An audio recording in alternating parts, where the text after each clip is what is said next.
રાધે રાધે, હું છું અંજલિ ને ફાઇનલી તમારી બધા માટે પાર્ટ 2 લઈને આવી ગઈ છું। चलो भाई देखो अब मैं क्या करता। આજે તો બેનનો સોનાનો સૂરજ ઉગવાનો હતો, કેમ કે સ્વાતિના લગ્ન આજે લખાશે સ્વાતિને નારિયેલ અને ઘઉંથી વધાવ્યા બાદ અમે લોકોએ ફટાફટ પાડી દીધા ફોટો। ત્યાર પછી અમારા રીત રિવાજ મુજબ છોકરીને થવાવાળા પતિના ઘરે લગ્ન લઈને જવું પડે છે, તો અમારા હાવા જેવા ભાઈઓ 70 કિલોમીટર કાપીને ગયા સ્વાતિના ઓજી એજીને પહોલીથી વધાવવા।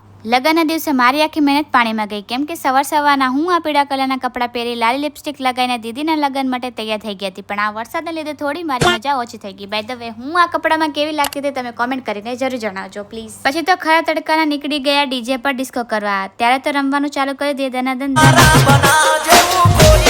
ડીજે પર ડિસ્કો કર્યા બાદ આવી ગયા લગ્નની ચોરી પર। બેનના આ શુભ અવસર પર આખું ગામ જોડાનું હતું। આ જોઈને તો મને ખૂબ જ આનંદ થયો। પરણી ગઈ મારી બહેન, સિંગલમાંથી થઈ ગઈ મિંગલ, સદા હેરાન થતા રહો તથાસ્તુ।